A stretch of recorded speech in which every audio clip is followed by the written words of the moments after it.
शांति 22/4/2025 प्रातः मुरली। ओम शांति। बाप दादा मधुबन। बाबा के मधुर महावाक्य। मीठे बच्चे, तुम्हारा ये मोस्ट वैल्यूएबल समय है। इसमें तुम बाप के पूरे पूरे मददगार बनो। मददगार बच्चे ही ऊंच पद पाते हैं। प्रश्न: सर्विसफुल बच्चे कौन सी बहानेबाजी नहीं कर सकते हैं? उत्तर: सर्विसफुल बच्चे ये बहाना नहीं करेंगे कि बाबा यहाँ गर्मी है, यहाँ ठंडी है, इसलिए हम सर्विस नहीं कर सकते हैं। थोड़ी गर्मी हुई या ठंडी पड़ी तो नाजुक नहीं बनना है। ऐसे नहीं, हम तो सहन ही नहीं कर सकते हैं। इस दुख धाम में सुख दुख, गर्मी सर्दी, निंदा स्तुति सब सहन करना है। बहानेबाजी नहीं करनी है। गीत धीरज धर मनुआ। ओम शांति। बच्चे ही जानते हैं कि सुख और दुख किसको कहा जाता है। इस जीवन में सुख कब मिलता है और दुख कब मिलता है, सो सिर्फ तुम ब्राह्मण ही नंबरवार पुरुषार्थ अनुसार जानते हो। ये है ही दुख की दुनिया। इनमें थोड़े टाइम के लिए दुख सुख स्तुति निंदा सब कुछ सहन करना पड़ता है। इन सब से पार होना है। कोई को थोड़ी गर्मी लगती तो कहते हम ठंडी में रहे। अब बच्चों को तो गर्मी में अथवा ठंडी में सर्विस करनी है ना। इस समय ये थोड़ा बहुत दुख भी हो तो नई बात नहीं, ये है ही दुख धाम। अब तुम बच्चों को सुख धाम में जाने लिए पूरा पुरुषार्थ करना है। ये तो तुम्हारा मोस्ट वैल्यूएबल समय है। इसमें बहाना चल ना सके। बाबा सर्विसफुल बच्चों के लिए कहते हैं, जो सर्विस जानते ही नहीं वो तो कोई काम के नहीं। यहाँ बाप आए हैं भारत को तो या विश्व को सुखधाम बनाने। तो ब्राह्मण बच्चों को ही बाप का मददगार बनना है। बाप आया हुआ है तो उनकी मत पर चलना चाहिए। भारत जो स्वर्ग था सो अब नरक है, उनको फिर स्वर्ग बनाना है। ये भी अब मालूम पड़ा है। सत्ययुग में इन पवित्र राजाओं का राज्य था, बहुत सुखी थे, फिर अपवित्र राजाएं भी बनते हैं। ईश्वर अर्थ दान पुण्य करने से तो उनको भी ताकत मिलती है। अभी तो है ही प्रजा का राज्य, लेकिन ये कोई भारत की सेवा नहीं कर सकते। भारत की अथवा दुनिया की सेवा तो एक बेहद का बाप ही करते हैं। अब बाप बच्चों को कहते हैं, मीठे बच्चे आप हमारे साथ मददगार बनो।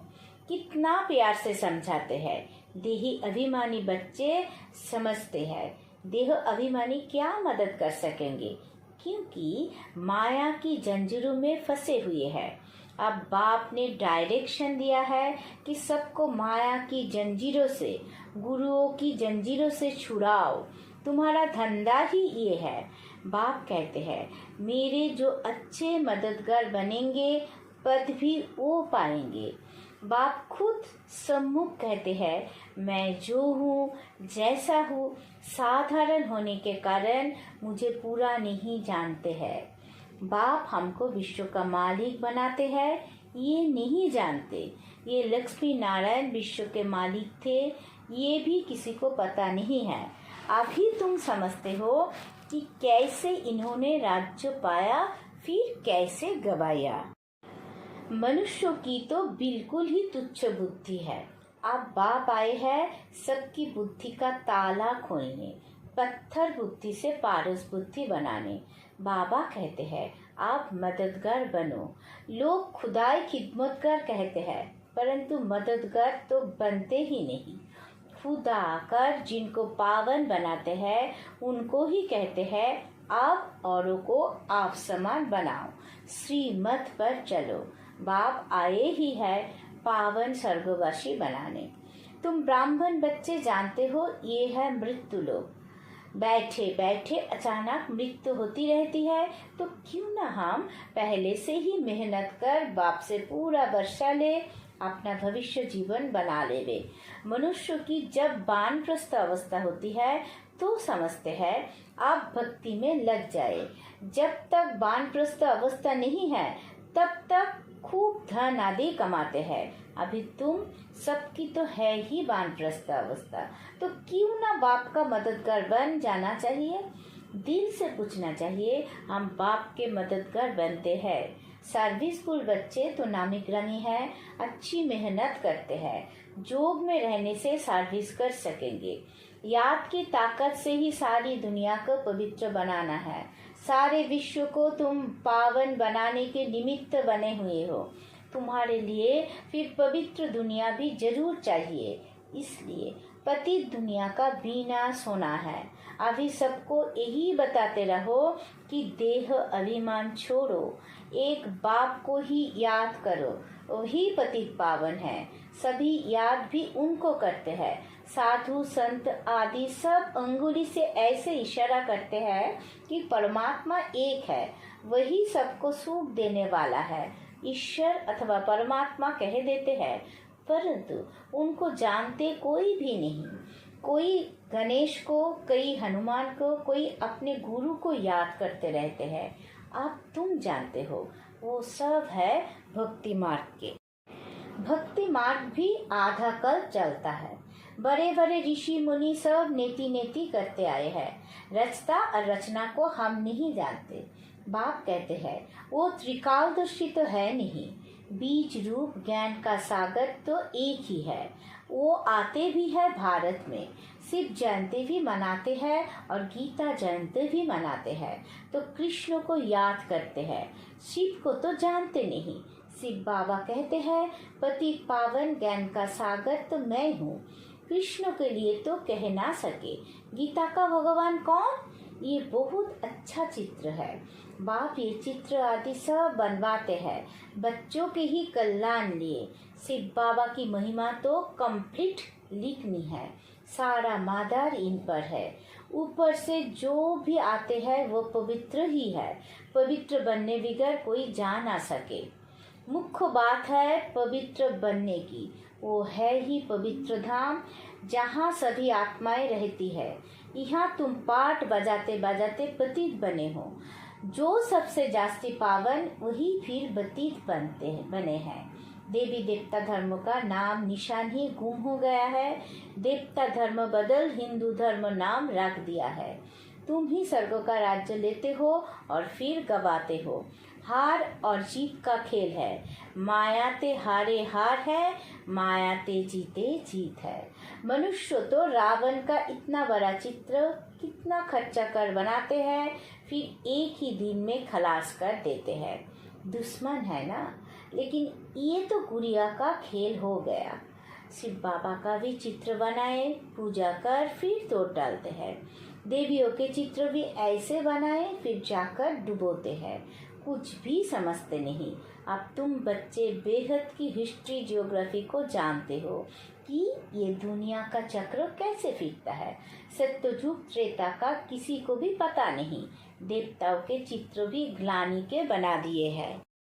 बाप समझाते हैं, नीचे बच्चे, विश्व का मालिक बनने के लिए बाप ने तुम्हें जो परहेज बताई है वो परहेज करो। याद में रहकर भोजन बनाओ, जोग में रहकर खाओ। बाप खुद कहते हैं, मुझे याद करो तो तुम विश्व के मालिक फिर से बन जाएंगे। बाप भी फिर से आया हुआ है। अब विश्व का मालिक पूरा बनना है। Follow father mother. सिर्फ फादर तो हो नहीं सकता। सन्यासी लोग कहते हैं हम सब फादर है। आत्मा सो परमात्मा है, वो तो रंग हो जाता है। यहाँ मदर फादर दोनों पुरुषार्थ करते हैं। फॉलो मदर फादर, ये अक्षर भी यहाँ के हैं। अभी तुम जानते हो, जो विश्व के मालिक थे, पवित्र थे, अब वो अपवित्र है, फिर से पवित्र बन रहे हैं। हम भी उनकी श्रीमत पर चल ये पद प्राप्त करते हैं। वो इन द्वारा डायरेक्शन देते हैं, उस पर चलना है। फॉलो नहीं करते तो सिर्फ बाबा बाबा कहे मुख मीठा करते हैं। फॉलो करने वाले को ही सपूत बच्चे कहेंगे ना। जानते हो, मम्मा बाबा को फॉलो करने से हम राजाई में जाएंगे। ये समझ की बात है। बाप सिर्फ कहते हैं, मुझे याद करो तो विकर्म विनाश हो। बस आर कोई को भी ये समझाओ तुम कैसे 84 जन्मों लेते लेते अपवित्र बने हो। अब फिर पवित्र बनना है। जितना याद करेंगे तो पवित्र होते जाएंगे। बहुत याद करने वाले ही नई दुनिया में पहले पहले आएंगे। फिर औरों को भी आप समान बनाना है। प्रदर्शनी में बाबा मम्मा समझाने लिए जा नहीं सकते। बाहर से कोई बड़ा आदमी आता है तो कितने ढेर मनुष्य जाते हैं उनको देखने के लिए कि ये कौन आया है, ये तो कितना गुप्त है।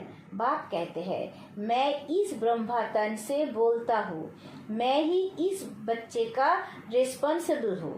तुम हमेशा समझो शिव बाबा बोलते हैं, वो पढ़ाते हैं। तुमको शिव बाबा को ही देखना है, इनको नहीं देखना है। अपने को आत्मा समझो और परमात्मा बाप को याद करो। हम आत्मा है, आत्मा में सारा पाठ भरा हुआ है। ये नॉलेज बुद्धि में चक्र लगानी चाहिए। सिर्फ दुनियावी बातें ही बुद्धि में होगी तो गोवा कुछ नहीं जानते, बिल्कुल ही बदतर है। परंतु ऐसे ऐसे का भी कल्याण तो करना ही है। स्वर्ग में तो जाएंगे परंतु उच्च पद नहीं, सजाए खाकर जाएंगे। उच्च पद कैसे पाएंगे वो तो बाप ने समझाया है। एक तो सदर्शन चक्रधारी बनो और बनाओ, जोगी भी पक्के बनो और बनाओ। बाप कहते हैं मुझे याद करो, तुम फिर कहते बाबा हम भूल जाते हैं। लज्जा नहीं आती?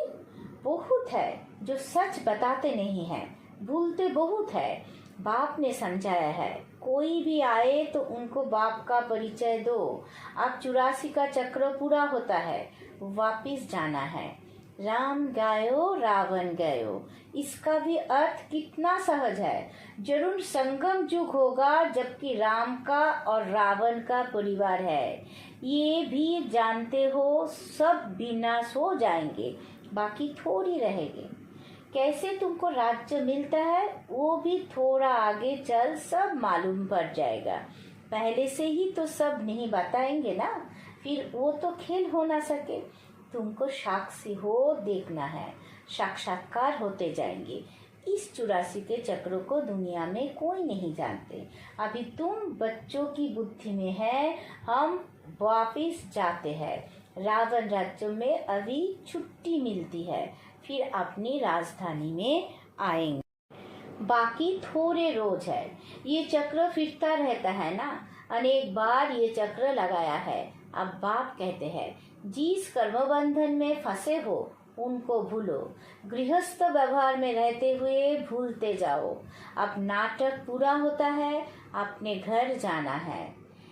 इस महाभारत लड़ाई बाद ही स्वर्गों के गेट्स खुलते हैं।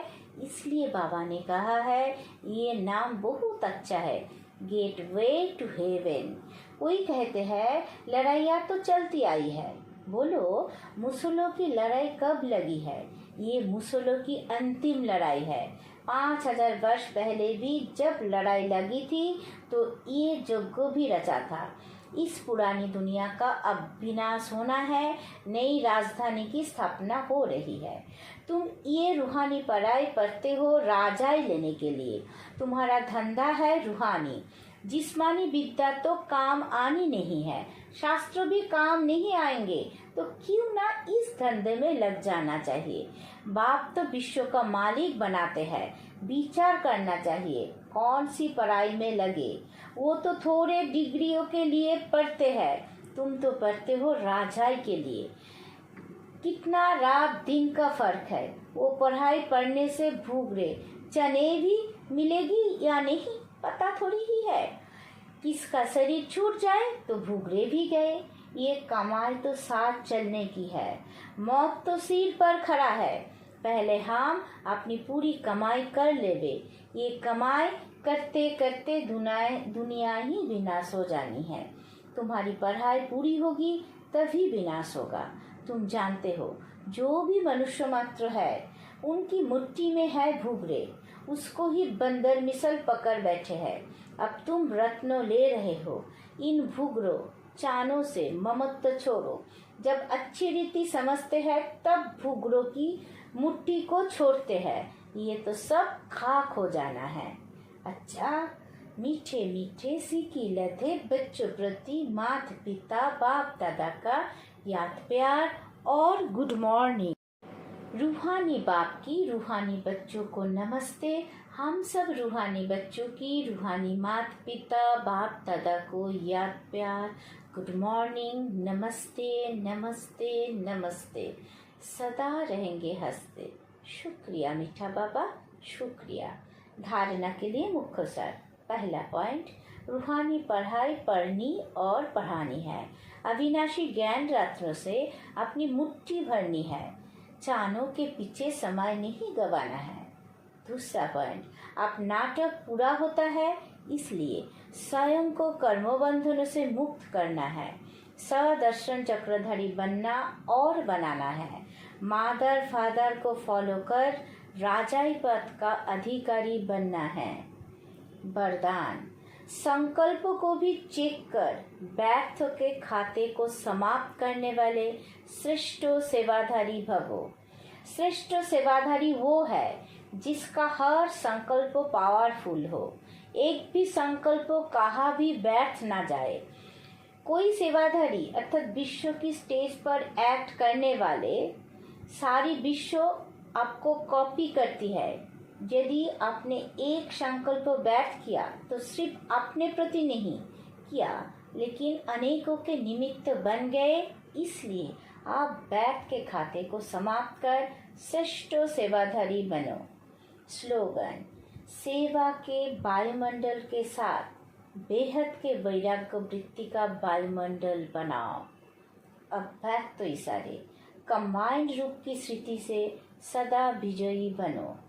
संगम युग है ही कंबाइंड रहने का युग। बाप से अकेले हो नहीं सकते, सदा के साथ ही हो। सदा बाप के साथ रहना अर्थात सदा संतुष्ट रहना। बाप और आप सदा कंबाइंड हो तो कंबाइंड की शक्ति बहुत बड़ी है। एक कार्य के बजाय 1000 कार्य कर सकते हो, क्योंकि 1000 भुजाओं वाला बाप आपके साथ है। ओम शांति।